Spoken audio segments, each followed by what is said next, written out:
And I think we want to move on real quick to something about the InArt Joker. So I want to ask you guys, I'm going to bring up Mr. Joao's review, Mr. Big Bretta, if you will. I'm sorry, I'm sharing. This is like an inception here, right here. I'm sharing our live stream.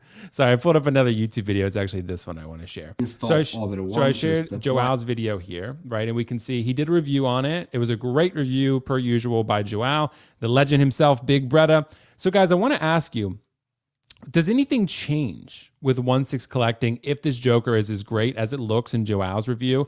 And I know Justin's going to be doing a review soon. We're going to see that. We're going to see other reviews. So I'm really excited to see how that turns out. But what happens to 1/6 collecting if this Joker is great? Is this something that we see a change in? Do we see people willing to spend more money? Do we see people wanting a higher standard from Hot Toys, for example? And they do some great shit, like super high-end King of the Mountain stuff. But InArt is maybe doing something that's exciting people. It's got people's attention. I mean, I can just tell you from the videos that I do and other people do, like if you talk about InArt, people pay attention. I will say that. Like you can look at any sort of analytics you want. If you're talking about InArt in a stream or you're talking about InArt in a review, the views are there. People really pay attention to InArt and they're watching closely. So Kiko, I want to ask you, if this Joker is as great as it's been advertised to be and been shown by Joao to be, do you think it changes 1/6 collecting in any way for you and everyone else? I don't know if it changes anything other than the fact that new technologies will be more readily accepted by the competition, if you want to call it that, because they're like, okay, here's your price point.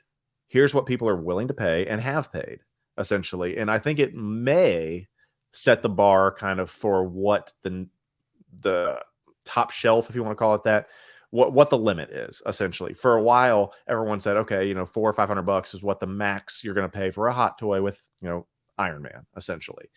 Now, this may set the benchmark, essentially, for what a premium 1/6 collectible figure is. And I know this Joker's a little bit different because there's multiple options. Sculpted hair, 2-pack, rooted hair. They went all out on this because I think it really is kind of a test subject to see, okay, here's one of the most popular characters of all time.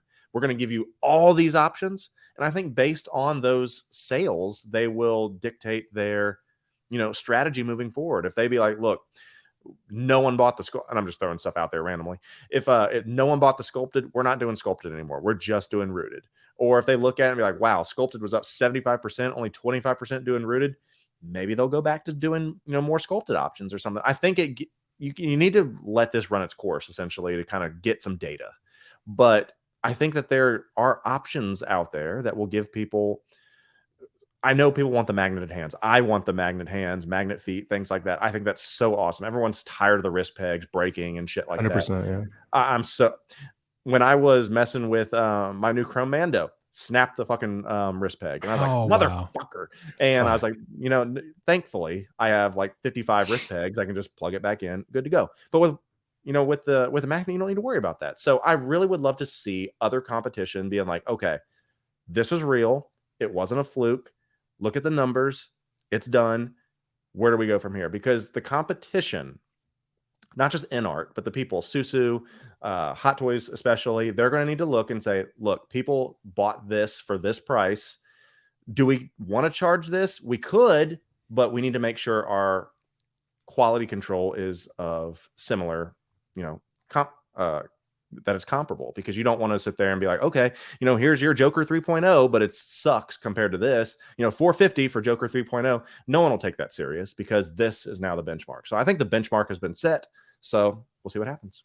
Yeah, and I think we'll see. Yeah. And there's a bunch of really good comments, Carlos, before you jump in. Like, the standard for the quality has changed. I know Wayne Timothy said if it's InArt quality is a term people could use. And I guess we'll see when we get these in hand. Maybe they do raise the bar. Maybe they don't. I guess we'll find out. But what do you think, Carlos? I mean, I know that's a great comment. There's a lot of really great comments in the chat about this. Yeah.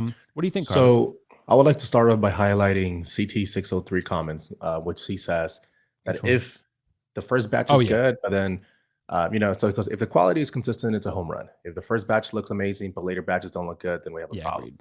Yeah. So 100% I agree with that. But assuming that the whole thing becomes great batches, right, throughout, then it's a home run.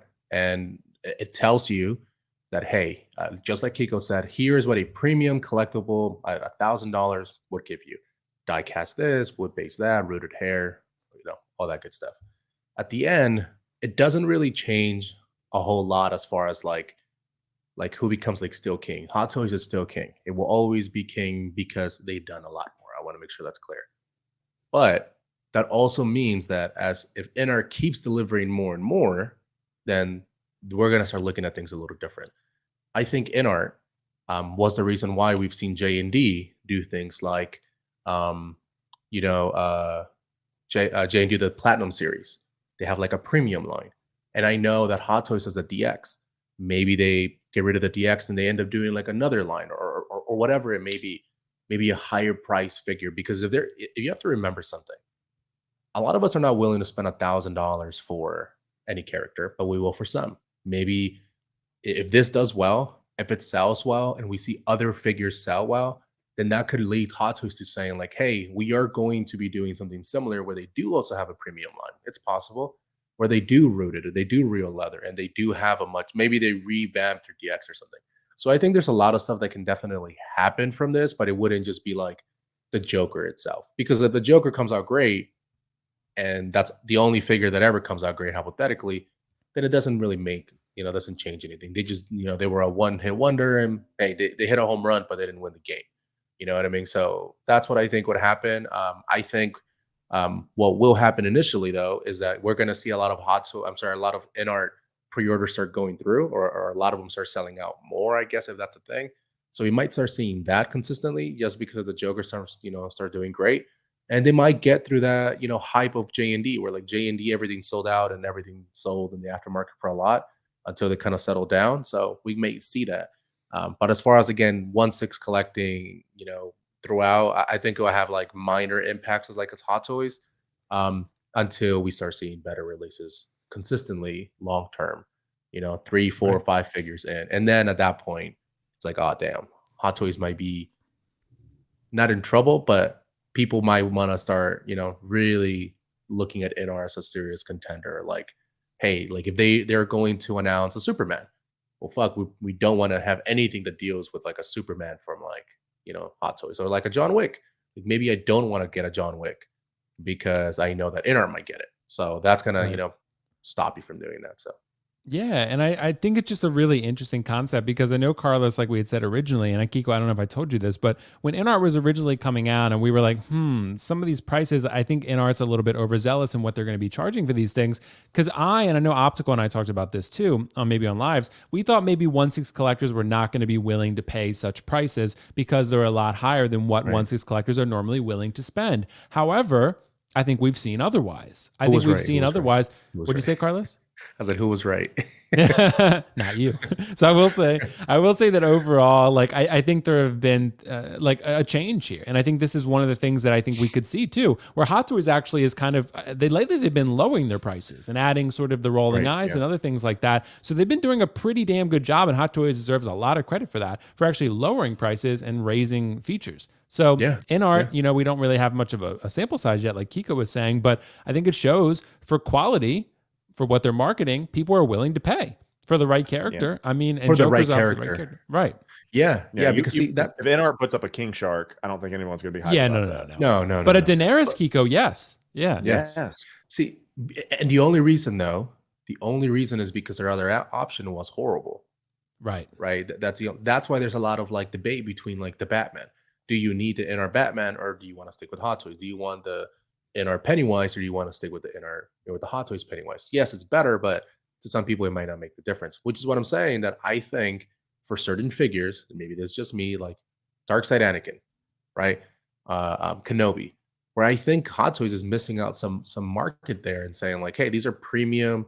Like we'll do the sculpted version or whatever, but for certain characters. But I think that they're for the right character. I think, and maybe I'm just speaking for myself. I'm speaking for myself here, but I'll rather have, okay, like here's a Kenobi for $280, but I'll rather take a $400, $450 Kenobi who has real leather, sculpted hair, whatever it may be, just better materials, maybe a bigger diorama, whatever it may be, you know what I mean? Just a $500 figure, because I believe people spend $500 for Grails all the time if it's the right character.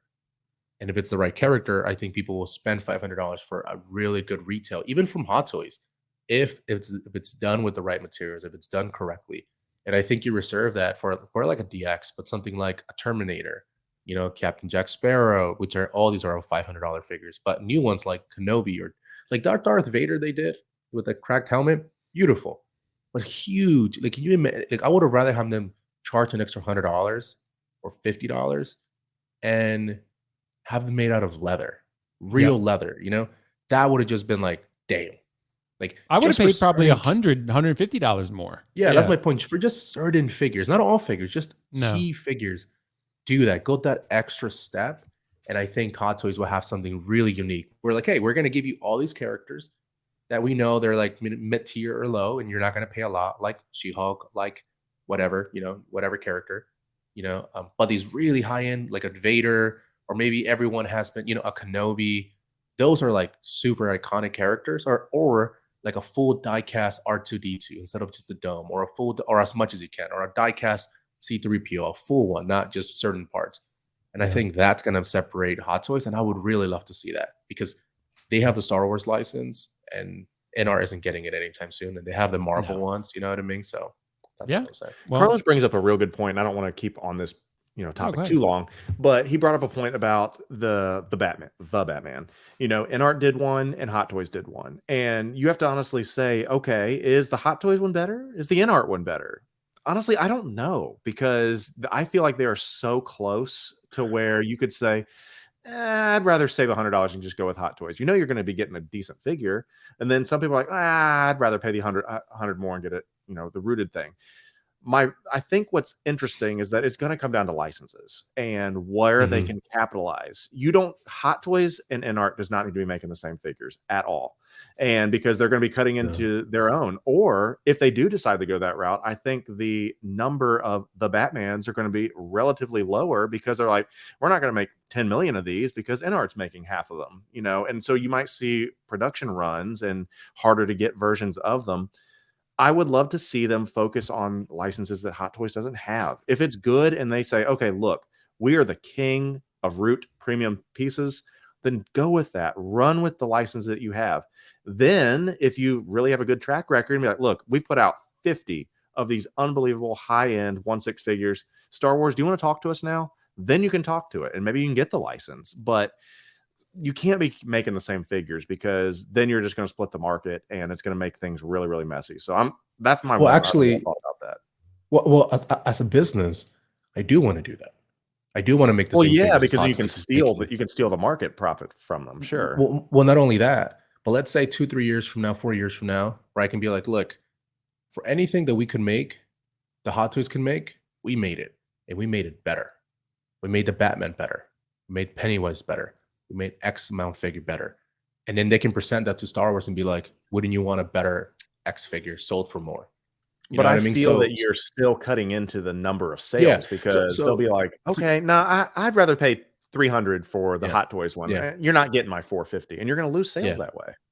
Yeah. So I think at a certain point, it's not about the sales. It's about proving a concept that, hey, we can do this and we can do it better. You can be like, yeah, but they made a Joker and like the Hot Toy one is 10 years old. If Hot Toys really is a Joker and it doesn't look like this, they're going to look like dumbasses.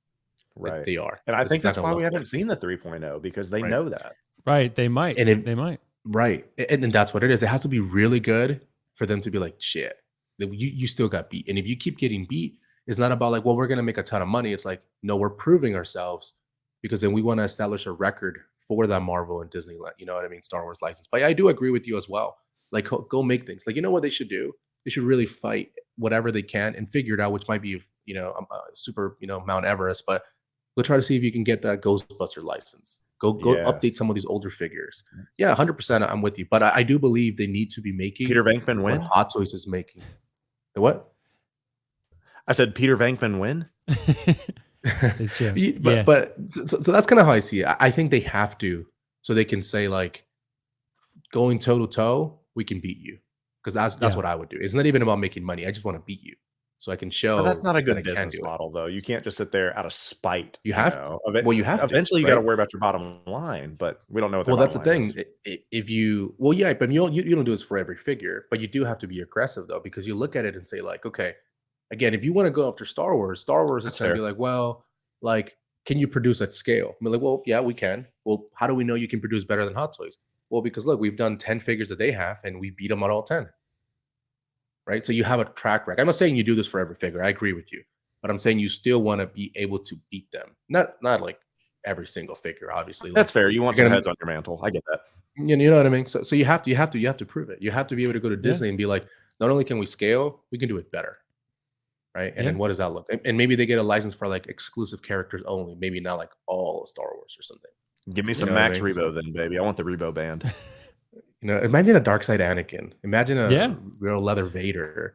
You know what I mean? So those would be cool, man. So yeah. All right, guys. Well, we're gonna move on from that one because we got a couple more topics to hit in a limited amount of time.